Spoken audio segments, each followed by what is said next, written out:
Team চুপাচুপি আপোনালোকক ধন্যবাদ আৰু কৃতজ্ঞতা জনাইছে। ধন্যবাদৰ কাৰণ আপোনালোকৰ মৰম আৰু সঁহাৰি। সমগ্ৰ অসমবাসীকে প্ৰথমতে মই ধন্যবাদ জ্ঞাপন কৰিছোঁ আমাৰ চিনেমা চুপাচুপিখনক ইমান বেছি মৰম দিয়াৰ কাৰণে। লগতে ধন্যবাদ জ্ঞাপন কৰিছোঁ হলৰ স্বত্বাধিকাৰী আৰু কৰ্তৃপক্ষসকলক, তেওঁলোকে ইমান ধুনীয়াকৈ চিনেমাখন ইমানকেইটা শ্লট দি পেলাই আমাক সহায় কৰাৰ কাৰণে। চিনেমাখন ৰিলিজৰ পৰা আজিলৈকে যি মৰম দিছে তাৰ কাৰণে আমি আপোনালোকৰ ওচৰত চিৰকৃতজ্ঞ হৈ থাকিম। অসমৰ ৰাইজক প্ৰথমতে প্ৰণিপাত জনাইছোঁ আৰু ধন্যবাদ জ্ঞাপন কৰিছোঁ কৰজোৰে যে তেওঁলোকে আমাৰ এই ষ্টাৰবিহীন এখন চিনেমাক আপোনালোকে ইমান এটা পৰ্যায়লৈ লৈ আনিলে। যিকোনো এটা শিল্পৰ বাবে শিল্পী যিমান গুৰুত্বপূৰ্ণ, তাতোকৈ বহুত বেছি গুৰুত্বপূৰ্ণ সেই শিল্পৰ শ্ৰোতা, দৰ্শক তথা শিল্পকৰ্মৰ ৰসস্বাদন কৰা লোকসকল। আপোনালোকৰ মৰম আৰু সঁহাৰিৰ বাবেই চুপাচুপিয়ে সগৌৰৱেৰে সম্পূৰ্ণ কৰিলে ৪ৰ্থ সপ্তাহ। শুকুৰবাৰে ৫ম সপ্তাহত ভৰি দিব চুপাচুপিয়ে। মুক্তিৰ ২৮ দিনতো হাউচফুল চুপাচুপি। হাঁহ খাবহে মন গৈছে।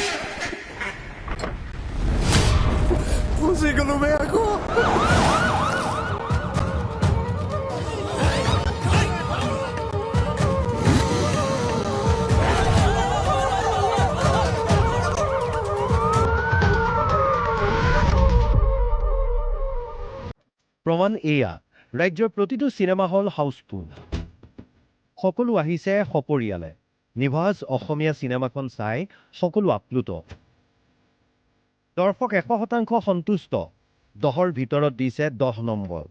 যিমান পাৰি সিমান চিনেমা হললৈ গৈ অভিনেতা অভিনেত্ৰী পৰিচালকে দৰ্শকক দিছে ধন্যবাদ। তাৰ মাজতেই কেতিয়াবা কোনোবাই সোধে, বহুতে আমাৰ মেছেজ যোগে ফোনত যোগে সুধি আছে যে দাদা চুপাচুপিখন হলত নাই নেকি, চিনেমা হলত নাই নেকি। কিন্তু মানে সাধাৰণ কথা, যেতিয়া দুখনকৈ মানে চিনেমা চলে তেতিয়াহ'লে মানে টাইমিংটো দিবলৈ খুব দিগদাৰ হৈ যায়। এয়া আছিল অভিনেতা জিৎ কলিতা, মানে চুপাচুপিৰ ক'লা ল'ৰা, অৰ্থাৎ চানুৰ কথা। আপোনালোকক ইয়াৰ সমাধান দি দিলে অভিনেতা কমল লোচনে। এতিয়া টাইমিংবিলাকৰ অকণমান ইফাল সিফাল হৈছে, কাৰণ কিয় আৰু এখন অসমীয়া ছবি আৰু লগতে বলিউডৰো চিনেমা কিছুমান লাগি আছে। গতিকে মানুহ কিছুমান কনফিউজ হৈছে যে কোনটো টাইমত চুপাচুপিখন একজেক্টলি হলত লাগি আছে।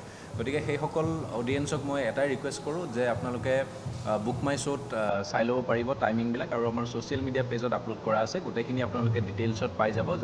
অসমত এতিয়া আন এখন অসমীয়া চিনেমাৰ লগতে দুখনমান হিন্দী চিনেমাও চলি আছে।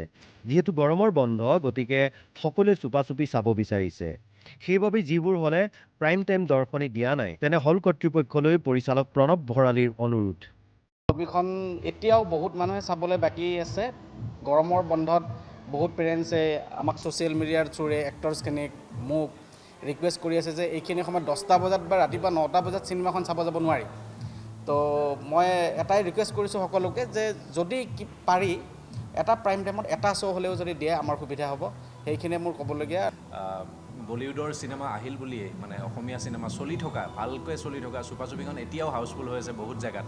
গতিকে ভালকৈ চলি থকা চিনেমা এখনৰ শ্লট যাতে আমাক দিয়ে, আৰু আমি সেইটো ৰিকুৱেষ্ট যে কৰিব পাৰোঁ তেওঁলোকক, এখন ভালকৈ চলি থকা অসমীয়া চিনেমাক যাতে তেওঁলোকে সুযোগটো দিয়ে, যাতে ভৱিষ্যতে এই প্ৰডাকশ্যন হাউচটোৱে আৰু ভাল ভাল চিনেমা অসমবাসীক উপহাৰ দিবলৈ সক্ষম হয়।